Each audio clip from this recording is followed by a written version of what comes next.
இந்த உலகத்திலே சாப்பாடு வச்சு அரசியல் பண்ற ஒரே நாடு நம்ம இந்தியாவா தான் இருக்க முடியும். ஏன்னா, இங்க வந்து பாத்தீங்கன்னா, வெஜ் சாப்பிடுறவன சாம்பார் சாதம்னு சொல்லி கலாய்க்கிறதா இருக்கட்டும். நான்வெஜ் சாப்பிடுறவன வந்து பாத்தீங்கன்னா, ஏதோ கொலை குத்தம் பண்ண மாரி வந்து ஒரு கில்ட் ஃபீல்ல தள்ளுறதா இருக்கட்டும். Eating meat is natural. I will eat meat. Okay, bro. Give me one mutton biryani. When we order like this in a restaurant, instead of giving us mutton biryani, if they give us this beautiful baby goat, will you be able to kill him? Will you be able to bite and tear into his flesh? No, right? But in the wild, lions and tigers will do because that is nature. So let us not fool ourselves into thinking that it is natural for us humans to eat meat. இந்த மாதிரி எக்கச்சக்கமான அரசியல் போயிட்டு இருக்கு. அதுலயும் வந்து பாத்தீங்கன்னா, அந்த நான்வெஜ் கேட்டகரியில ஒரு குரூப் வந்து பனிக்கறி சாப்பிட மாட்டான். இன்னொரு குரூப் வந்து பாத்தீங்கன்னா, மாட்டுக்கறி சாப்பிட மாட்டான். இவங்க எல்லாம் சேர்ந்துக்கிட்டு சைனாக்காரனை சொல்லுவானுவ, பூச்சி சாப்பிடுறான், புழு சாப்பிடுறான் அப்படின்ட்டு. இதெல்லாம் தாண்டி இந்த வெஜிடேரியன் சாப்பிடுறவங்க மட்டும் யோகியமா அப்படின்னு கேட்டீங்கன்னா அதுவும் கிடையாது. ஏன்னா நார்மலா வெஜ் சாப்பிடுறவங்க ஒரு கேட்டகரி, இன்னொரு கேட்டகரி பியூர் வெஜ்னு சொல்லி சுத்திக்கிட்டு இருப்பாங்க. அவங்கலாம் வந்து பாத்தீங்கன்னா இந்த மண்ணு கீழே விளையிற வெங்காயம், பூண்டு, கிழங்கு இது எதுவுமே சாப்பிட மாட்டாங்க. मैं इतना लहसुन प्याज नहीं खाती हूँ जी, so don't worry. मैं ऐसे परिवार से आती हूँ जहाँ अनियन प्याज का मतलब नहीं रखते हैं. அதெல்லாம் தாண்டி இப்போ வந்து பாத்தீங்கன்னா புது ட்ரெண்ட் வீகனிசம்னு சொல்லிக்கிட்டு கம்ப்ளீட்டா பிளான்ட் பேஸ்டு டயட், அனிமல்ல இருந்து வர பால் கூட சாப்பிட மாட்டாங்க.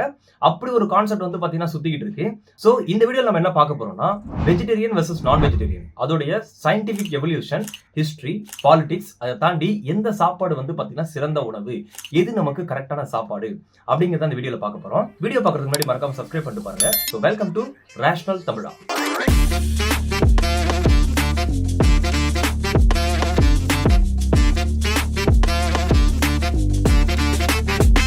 இப்போ மனிதன் வந்து வெஜிடேரியனா நான் வெஜிடேரியனா அப்படிங்கிற ஒரு கொஸ்டினுக்கு ஆன்சர் தெரியணும்னா முதல்ல மனிதனுடைய பரிணாம வளர்ச்சி நம்ம அண்டர்ஸ்டாண்ட் பண்ணணும். இப்போ நம்ம மனிதனுடைய பரிணாம வளர்ச்சி பத்தி பேசுவோம். தோராயமா வந்து பாத்தீங்கன்னா ஒரு 6.5 கோடி வருஷத்துக்கு முன்னாடி, அதாவது டைனோசர் வாழ்ந்த காலத்துல நம்மளுடைய மூதாதையர்கள் வந்து பாத்தீங்கன்னா அணிலுக்கும் எலிக்கும் ஏதோ கிராஸ் பிரீட் பண்ண மாதிரி ஒரு ஸ்பீஷிஸ் வந்து சுத்திக்கிட்டு இருந்துச்சு. நம்மளுடைய ஆன்செஸ்டர்ஸ் அதை வந்து புர்கோட்டேரியஸ்னு சொல்லுவாங்க.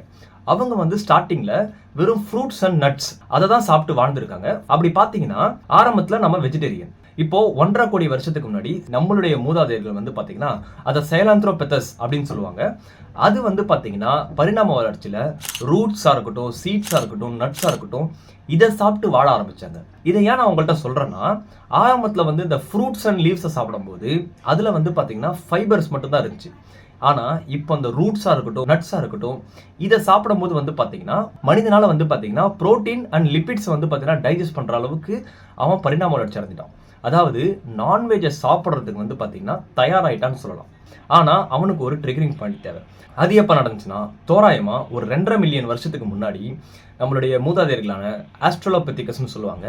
அவங்க வந்து பார்த்தீங்கன்னா மரத்திலே வாழ்ந்துட்டு இருந்தவங்க. ஸோ மரத்துலேருந்து, அதாவது குரங்கா இருந்தாங்கன்னா மரத்தில் தானே இருப்பாங்க, அவங்க வந்து மரத்திலே வாழ்ந்துட்டு இருந்தாங்க. ஆனால் ஆப்பிரிக்கா கண்டத்தில் வந்து பார்த்தீங்கன்னா ஒரு பெரிய வறட்சி, அதாவது சம்மர் டைமில் வந்து பெரிய வறட்சி இருக்கிறதுனால அவங்களுடைய அந்த ஃப்ளோரான் ஃபானா, அந்த க்ரீனரிஸ்லாம் வந்து பார்த்தீங்கன்னா ட்ரை ஆக ஆரம்பிச்சுது. சாப்பாட்டுக்கு வந்து தட்டுப்பாடு வந்துச்சு. அப்படி வரும்போது இவங்க வந்து ஆல்ரெடி புரோட்டீனை வந்து பார்த்தீங்கன்னா டைஜஸ்ட் பண்ணுற அளவுக்கு கெப்பாசிட்டி வந்ததுனால அவங்க கீழே இறங்கி போய் செத்த அனிமல்ஸாக இருக்கட்டும், பூச்சியாக இருக்கட்டும், புழுவாக இருக்கட்டும், இதெல்லாம் சாப்பிட்டு சர்வை பண்ண ஆரம்பித்தாங்க. இதில் இன்னொரு பிரான்ச் இருக்குது.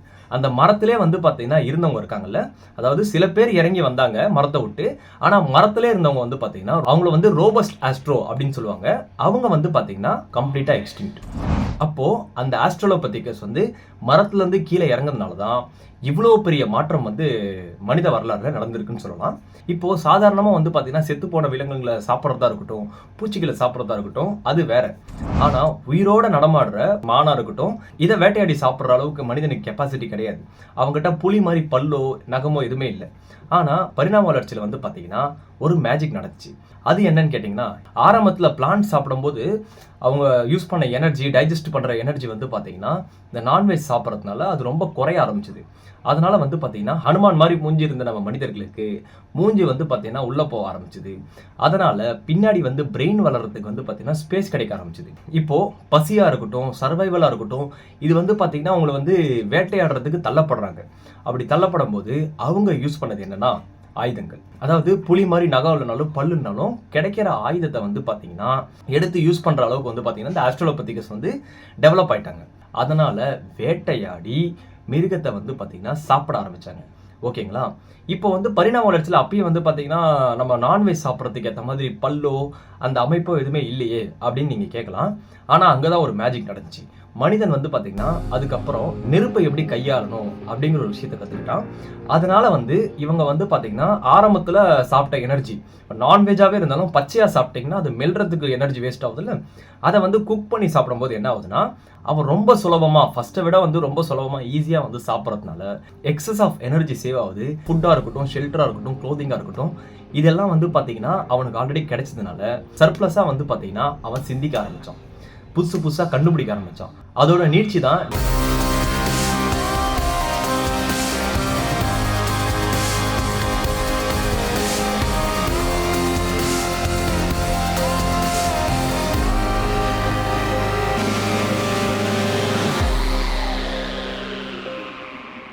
இப்போ இந்த எவல்யூஷன்ல உங்களுக்கே புரிஞ்சிருக்கும் மனிதன் வெஜிடேரியனா இல்ல நான் வெஜிடேரியனா.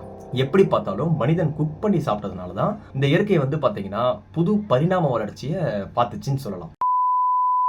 இப்போ நம்ம இந்த வெஜ் வர்சஸ் நான்வெஜ்ல இந்தியாவோட வரலாறையும் பாலிடிக்ஸையும் வந்து பார்த்தீங்கன்னா தெளிவாக பார்ப்போம். முதல்ல இஸ்லாமில் வந்து பன்னியை சாப்பிடக்கூடாது. அவன் மதத்தில் அவன் தெளிவாக போட்டிருக்கான், இந்த மாதிரி வந்து பார்த்தீங்கன்னா இதெல்லாம் ஹராம் அப்படின்னு சொல்லிக்கிட்டு நாங்கள் ஹராம் சாப்பிட்றது இல்லை அப்படிங்கிறதுல தெளிவாக இருக்காங்க. அதனால வந்து பார்த்தீங்கன்னா வெஜ் சாப்பிடணும் போய் நான்வெஜ் சாப்பிடணும்னு ஃபோர்ஸ் பண்ணது கிடையாது.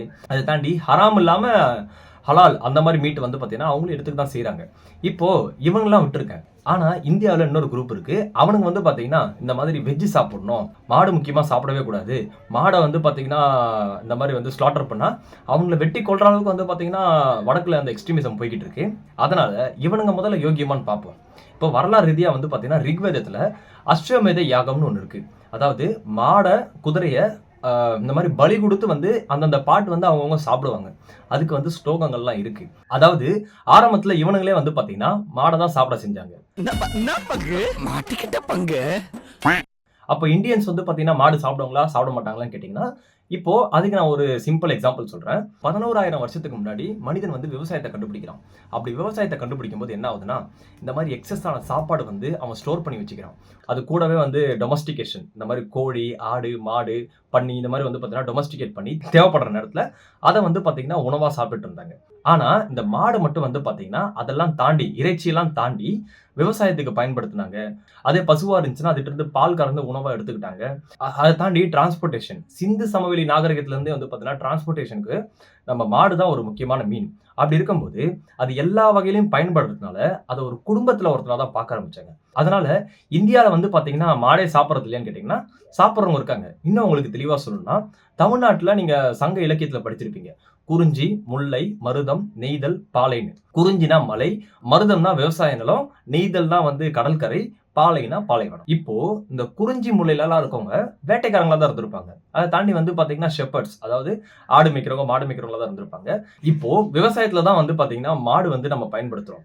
அப்போ ஒவ்வொரு குடியும், ஒவ்வொரு நிலப்பரப்புல வாழ்ந்த குடியோட வாழ்வாதாரமும் வகைப்படுது. அப்படி பாத்தீங்கன்னா ஒவ்வொரு நிலப்பரப்புலையும் வாழ்ந்த மக்களுடைய வாழ்வாதாரம் வேற வேற. அப்போ அவங்களாம் ஒரே நாகரிகத்துல, ஒரே சாம்ராஜ்யத்துல வரும்போது வந்து பாத்தீங்கன்னா இந்த மாதிரி மாடு சாப்பிட்ற பஞ்சாயத்து வந்து பாத்தீங்கன்னா வந்திருக்கலாம். ஓகே, அதனால வந்து பாத்தீங்கன்னா யாரையும் இழிவாவோ இல்ல வந்து பாத்தீங்கன்னா தாழ்த்தப்பட்டு பார்க்கல. இது எப்படி நான் ஆதாரத்தோட சொல்றேன்னா, மார்க்கோ போலோ வந்து பாத்தீங்கன்னா கிட்டத்தட்ட 13ஆம் நூற்றாண்டுல இந்தியாவுக்கு வராரு, முக்கியமா தமிழகத்துக்கு வராரு. அப்ப வந்து பாத்தீங்கன்னா பாண்டிய நாட்டுடைய ஆட்சி நடந்துட்டு இருக்கு. அதுல அவங்க தெளிவா எழுதுறாங்க, இந்த மாதிரி வந்து பாத்தீங்கன்னா தமிழர்கள் மாடு சாப்பிட்டாங்க, ஆனா அவங்க வந்து கொன்னு சாப்பிட்றது கிடையாது, ஆல்ரெடி இறந்து போன மாட்டை தன் இறைச்சிக்காக வந்து சாப்பிட்டுருக்காங்க அப்படின்னு வந்து பாத்தீங்கன்னா குறிப்பிட்டிருக்காரு. அதை தாண்டி வந்து பாத்தீங்கன்னா முக்கியமான தமிழர்களுடைய முக்கியமான இசை பறை இசைன்னு சொல்லலாம். அது வந்து மாட்டு தோல்ல இருந்து தான் செய்ய முடியும். ஸோ தமிழர்கள் வந்து பாத்தீங்கன்னா மாடை சப்ஜெக்டிவா தான் பயன்படுத்தியிருக்காங்க. அதை வந்து மாடுன்றது செல்வம், மாடுன்றது வந்து ஒரு கைண்ட் ஆஃப் ரன்னிங் ஆசெட் மாதிரி தான் நம்ம யூஸ் பண்ணியிருக்கோம்.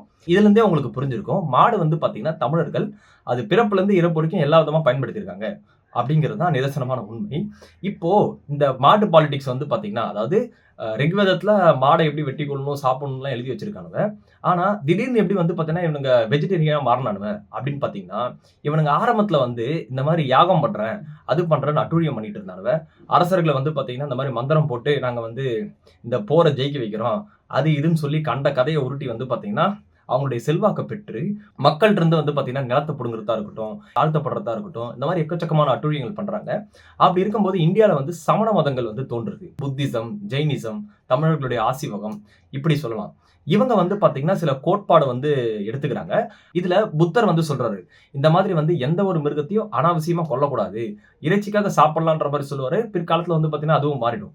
ஜெயினிசத்துல வந்து பாத்தீங்கன்னா மகாவீரர் சொல்லுவாரு, நம்ம வந்து எந்த ஒரு உயிரினங்களுக்கும் வந்து பாத்தீங்கன்னா தீங்கு விளைவிக்க கூடாது அப்படின்றதுனால இவங்க வந்து இந்த மண்ணுக்கு கீழே விளையுது பாத்தீங்களா, அது மண்ணுக்கு கீழே விளையுதுன்னா அதை எடுக்கணும்னா நீங்க வந்து அந்த ஒட்டுமொத்த செடியை புடுங்கி போடணும்.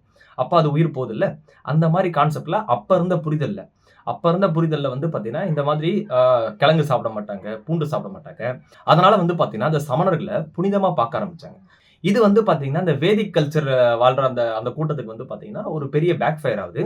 அதனால வந்து பாத்தீங்கன்னா எவனோ அவங்க ஆழ்மனத்துல சொல்லியிருக்காங்க, நீங்களும் புனிதர்களா மாறணும் அப்படின்னா நானும் வந்து பாத்தீங்கன்னா வெஜ் சாப்பிடுவேன், நானும் பியூர் வெஜ் அப்படின்னு காட்டிக்கிறதுக்காக வந்து பாத்தீங்கன்னா பிற்காலத்துல இவங்களையே மிமிக் பண்ணி கொஞ்சம் கொஞ்சமா வந்து பாத்தீங்கன்னா கல்ச்சர்ல இன்ஃபில்ட்ரேட் ஆகி இன்னைக்கு இந்த நிலைமைக்கு வந்து நிக்கிறாங்க. ஓகேவா? இப்போ தமிழ்நாட்டுல வந்து பாத்தீங்கன்னா மாட்டுக்கறி சாப்பிடுறவங்கள எப்ப இழிவா பார்க்க ஆரம்பிச்சாங்க அப்படின்னு பாத்தீங்கன்னா அதுக்கு காரணம் திராவிடர்கள். அதாவது விஜயநகரம். இந்த விஜயநகர சாம்ராஜ்யம் வந்து பாத்தீங்கன்னா கர்நாடகால இருந்து வந்துச்சு. அவனுங்க வந்து ஆல்ரெடி இஸ்லாமியர்களுடைய படையில வேலை செஞ்சுட்டு இருந்தவங்க. அதுக்கப்புறம் வந்து பாத்தீங்கன்னா ஹிந்துவா மாறணும்னு சொல்லிட்டு பார்ப்பனர்கள்ட்ட போயிட்டாங்க. பார்ப்பனர்கள் வந்து பாத்தீங்கன்னா மனு தர்மத்தை கொண்டு வச்சுட்டாங்க. இப்போ இந்த மனு தர்மத்துல வந்து பாத்தீங்கன்னா மாடு ரொம்ப புனிதமான ஒரு விஷயம். அப்படி இருக்கிறதுனால இறந்த மாடை சாப்பிட்டே வந்து பாத்தீங்கன்னா சில வாழ்வாதாரம் நடத்திட்டு இருக்க ஒரு குரூப் வந்து பாத்தீங்கன்னா தாழ்த்தப்படுறதா இருக்கட்டும், மாட்டுத்தோலை வச்சு இசைக்கருவி செய்யற ஒரு கூட்டத்தை வந்து பாத்தீங்கன்னா தாழ்த்தப்படுறதா இருக்கட்டும், இந்த மாதிரி வந்து அந்த மனு தர்மத்தினால வந்து பாத்தீங்கன்னா தமிழ்நாட்டுல அந்த ஒரு கான்செப்ட் வந்துச்சு. சோ இதனாலதான் வந்து பாத்தீங்கன்னா தமிழ்நாட்டுல மாட்டுக்கறி சாப்பிடுறவங்க தாழ்த்தப்படுறாங்களே தவிர அதுக்கு முன்னாடி வரைக்கும் ஒரு காமன் அண்டர்ஸ்டாண்டிங்ல தான் வாழ்ந்திருக்காங்க அப்படிங்கிறது தான் நிதர்சனமான உண்மை. சோ இந்தியாவோட முக்கியமா இந்த சங்கிங்களோட அரசியல் வந்து பாத்தீங்கன்னா தன்னுடைய ஆரம்ப காலம் வந்து வேத காலத்துல இருந்து தான் ஸ்டார்ட் ஆகுது அப்படின்னு வந்து பாத்தீங்கன்னா உருட்டிட்டு இருக்காங்கல்ல. அந்த வேத காலத்திலே வந்து பாத்தீங்கன்னா இவனுங்க மாட்டுக்கறி சாப்பிட்டதான் அவங்க ஸ்லோகம் சொல்லுது. ஆனாலும் வந்து பாத்தீங்கன்னா இன்னைக்கு வந்து நீ வந்து நான்வெஜ் சாப்பிடக்கூடாது, இந்துக்கள் நான்வெஜ் சாப்பிடக்கூடாது, முக்கியமா மாட்டுக்கறி சாப்பிட்றவங்களாம் வந்து வெட்டணும் குத்தணும்னு சொல்லி வடக்குல நிறைய கேஸ் ஆயிருக்கு. இப்போ நான் வெஜ் சாப்பிடணுமா நான்வெஜ் சாப்பிடணுமா என்ன சாப்பாடு சாப்பிடணுன்றத நான் தான் டிசைட் பண்ணணும். எந்த ஒரு அரசியல் வந்து பாத்தீங்கன்னா இதுல நுழைய முடியாது. ஆனாலும் வந்து இந்த வெஜ் சாப்பிட்றதுனால ஒட்டுமொத்த இந்தியாவுக்குமே ஒரு பெரிய பிரச்சனை இருக்கு. முதல்ல இந்த விவசாயம் கண்டுபிடிச்சாங்க பாத்தீங்களா, அப்பல இருந்து இந்த பிரச்சனை வந்து ஸ்டார்ட் ஆயிடுச்சுன்னு தான் சொல்றோம். 11,000 வருஷத்துக்கு முன்னாடி வரைக்கும் மனிதர்கள் வந்து பாத்தீங்கன்னா ஹண்டர் அண்ட் கேதரர்ஸா இருந்தாங்க. எப்ப இவனுங்க வந்து பாத்தீங்கன்னா விளைச்சல் விளைச்சு சாப்பாடை சேகரிச்சு சாப்பிட ஆரம்பிச்சாங்களோ அதுல வந்து பாத்தீங்கன்னா புரோட்டீன் டெஃபிஷியன்சி அவனோட டயட் வந்து பாத்தீங்கன்னா கம்ப்ளீட்டா வந்து சேஞ்ச் ஆயிடுச்சு. முக்கியமா நீங்க வந்து சோறு சாப்பிடுறீங்க, ரொட்டி சாப்பிடுறீங்கன்னு வச்சுக்கலாம், அதெல்லாம் என்ன வெறும் கேலரிஸ். ஆல்ரெடி இந்தியால வந்து பாத்தீங்கன்னா 80% மக்கள் வந்து புரோட்டீன் டெஃபிஷியன்சில சஃபர் பண்ணிட்டு இருக்காங்க. இப்போ உங்க உடம்புல இருக்க செல்ஸ் எல்லாம் டேமேஜ் ஆச்சுன்னா அதை ரிப்பேர் பண்றதே புரோட்டீன் தான். அப்பேற்பட்ட புரோட்டீன் வந்து 80% மக்களுக்கு வந்து டெஃபிஷியன்சியா இருக்கு. அதுலயும் வந்து பாத்தீங்கன்னா ஒரு 47 இருந்து 75% மக்கள் வந்து இந்த புரோட்டீன் மூலமா கிடைக்கிற முக்கியமான நியூட்ரிஷனான விட்டமின் B12 அது வந்து பாத்தீங்கன்னா டெஃபிஷியன்சில இருக்குன்னு கண்டுபிடிச்சிருக்காங்க. இப்போ இந்த விட்டமின் B12 டெஃபிஷியன்சினால என்ன ஆகும்னா பிரெயின் டிஸ்ஃபங்க்ஷன், டிப்ரெஷன், ஆல்சைம்ஸ் அந்த மாதிரி நிறைய ப்ராப்ளம் இருக்கு. முக்கியமா வந்து இந்த வெஜிடேரியன்ஸ் வந்து பாத்தீங்கன்னா 60% மக்கள் வந்து கிட்டத்தட்ட ஸ்டேஜ் 3 விட்டமின் B12 டெஃபிஷியன்சில இருக்காங்க. இப்படி ஆல்ரெடி இவ்வளவு ப்ராப்ளம் இருக்கும்போது இவனுங்க வந்து நான்வெஜ் சாப்பிடக்கூடாது, வெஜ் தான் சாப்பிடணும் இப்படின்னு வந்து சொல்லிட்டு இருந்தாங்கன்னா இதை வந்து பாத்தீங்கன்னா நம்ம அட்ரஸ் பண்ணி தான் ஆகணும். இப்போ அதுக்காக வெஜ் சாப்பிட்டா வந்து செத்தே போயிடலாம் கேட்டீங்கன்னா அப்படி கிடையாது. வெஜ் சாப்பிட்றவங்களும் இருக்காங்க, அவங்க தேவையான நியூட்ரிஷன்ஸ் வந்து பாத்தீங்கன்னா அவங்க எடுத்துக்கும் செய்யறாங்க. ஆனா அது கொஞ்சம் ப்ரீ பிளான்டாகவும் டைட்ரிஷனை வந்து பாத்தீங்கன்னா கன்சல்ட் பண்ணியும் நல்ல பணங்காசு உள்ளவங்களும் வந்து பாத்தீங்கன்னா அதை செய்வாங்க. இப்ப தமிழர்களை வந்து பாத்தீங்கன்னா நீ நான்வெஜ்ஜே சாப்பிடக்கூடாது வெஜ் சாப்பிடுன்னு சொன்னா நம்ம வாழ்வாதாரமே வந்து பாத்தீங்கன்னா நான்வெஜ் சாப்பிடறதுக்கு ஏற்ற மாதிரி தான். ஏன் நம்ம குலதெய்வத்துக்கு வந்து பாத்தீங்கன்னா நம்ம முப்பூசை வைப்போம், ஆடு கோழி பன்னின்னு சொல்லி நம்ம வந்து பாத்தீங்கன்னா படைச்சுதான் சாப்பிடுவோம். அப்படி இருக்கிற பட்சத்துல இவனுங்க வந்து நம்மளுடைய வாழ்வாதாரத்துல இப்ப நம்ம வந்து அந்த நான்வெஜ்ஜை வந்து நவுத்திட்டோம்னு வச்சுக்கோங்களேன், நம்மளுக்கு புரோட்டீனுக்கு சோர்ஸே கிடையாது. இப்படி இவ்வளவு பிரச்சனை இருக்கும்போது இந்த வெஜிடேரியன்ஸ் வந்து பாத்தீங்கன்னா பாருங்க பாவமா இல்லையா, இதை நீங்க கொல்லாதீங்க, அதுவும் ஒரு உயிர் தானே வந்து பாத்தீங்கன்னா சிம்பத்தி கிரியேட் பண்ணி மக்களை மைண்ட் வாஷ் பண்ணிட்டு இருப்பாங்க. ஆக்சுவலி எந்த ஒரு உயிரையும் கொல்லக்கூடாதுன்னு வச்சுக்கோங்களேன். எஸ்டிஆர் சொல்ற மாதிரி நீங்க தண்ணியே குடிக்கூடாது. தண்ணி கூட ஆக்சுவலா ஏன்னா தண்ணிலேயே மைக்ரோ ஆர்கனிசம் இருக்கும். நீங்க வந்து பாத்தீங்கன்னா காய்கறி வந்து குக் பண்றீங்க பாத்தீங்களா, அதுல மைக்ரோ ஆர்கனிசம் இருக்கும். ஏன் நீங்க குளிச்சா கூட நிறைய பாக்டீரியாவா இருக்கட்டும் இல்ல மைக்ரோ ஆர்கனிசமா இருக்கட்டும் நிறைய செத்துக்கிட்டு தான் இருக்கு. அப்படி பாத்தீங்கன்னா அதாவது ஒரு உயிரை கொல்லாம நீங்க வாழணும்னா உங்களால வாழவே முடியாது. இப்போ அது ஒரு மைக்ரோ ஆர்கனிசம், நான் சொல்றது பெரிய உயிர், அதுவும் இதுவும் ஒன்னா அப்படின்னு நீங்க கேட்கலாம். ஆக்சுவலி நம்ம ஒட்டுமொத்த உலகத்துடைய காமன் ஆன்செஸ்டர் லூகான்னு சொல்லுவாங்க. அந்த லூகாவே ஒரு மைக்ரோ ஆர்கனிசம் தான். இயற்கையோட நீதியே அப்படிதான். ஏண்டா உனக்கு நான்வெஜ் சாப்பிடணும்னா நீ நான்வெஜ் சாப்பிட்டு போடா, ஏன்டா இப்படி வந்து பாத்தீங்கன்னா சாவடிக்கிற, ஏன்டா நீ முட்டு கொடுக்குறன்னு நீங்க கேட்கலாம். ஆக்சுவலி நீங்க யோசிச்சு பாருங்க, நீங்க என்ன சாப்பிட்றீங்க? ஆட்டுக்கறி, மாட்டுக்கறி, பன்னிக்கறி, மேபி கோழிக்கறி. ஓகேங்களா? இப்போ இது எல்லாமே என்ன விலங்கு? Domestic animals. டொமஸ்டிக் அனிமல்ஸ்னா என்ன? மனிதனுடைய பின்னி பிழைஞ்சு வாழ்ற ஒரு உயிரினம். மனிதன் ஏன் அதை வந்து பார்த்தீங்கன்னா டொமஸ்டிகேட் பண்ணான்? மனிதன் வந்து அதை வந்து இறைச்சிக்காக டொமஸ்டிகேட் பண்ணான். சரிங்களா? இப்போ அது காட்டு விலங்கு கிடையாது. இப்போ யானை வந்து பார்த்தீங்கன்னா டொமஸ்டிகேட் பண்ணாலுமே அது ஒரு காட்டு விலங்கு. அது நீ வந்து காட்டுக்கு ஏற்ற மாதிரி தான் வாழும். ஆனால் இந்த டொமஸ்டிக் அனிமலில் இந்த ஆடு, மாடு, கோழி, பன்னி இதெல்லாம் வந்து பார்த்தீங்கன்னா நம்ம இறைச்சிக்காக வளர்த்தோம். இது வந்து மனிதர்களை சார்ந்து தான் வாழ பழகிருக்கு. அப்படி இருக்கும்போது இது நீங்கள் காட்டில் விட்டா ஒட்டுமொத்த இனமும் அழிஞ்சு போயிடும். முன்னெல்லாம் வந்து மாடு வந்து பார்த்தீங்கன்னா எல்லா விதத்துலையும் பயன்பட்டு இருந்துச்சு. ஆனால் இப்போ வந்து பார்த்தீங்கன்னா பெருசாக எதுவுமே கிடையாது. டிராக்டர் வந்துருச்சு, குட்டியான வந்துருச்சு, எல்லாத்துக்குமே வந்து பார்த்தீங்கன்னா கருவிகள் வந்ததுனால மாட்டுக்கான தேவையே இல்லை. அப்போ மாட்டை நீ எதுக்கு தான் பயன்படுத்துவ?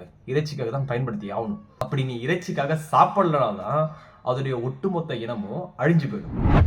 ஏன்னா எதுக்கு வளர்க்கணும்? இப்போ மாடு, ஆடுன்னு நினச்சின்னு வச்சுங்களேன், அதுக்கே நிறைய சப்ஸ்பீஷிஸ் இருக்கு. மாடுன்ன உடனே வந்து பார்த்தீங்கன்னா 2 கொம்பு, 4 காலு, ஒரு வாலுன்னு வந்து இருந்துச்சுன்னா மாடு கிடையாது.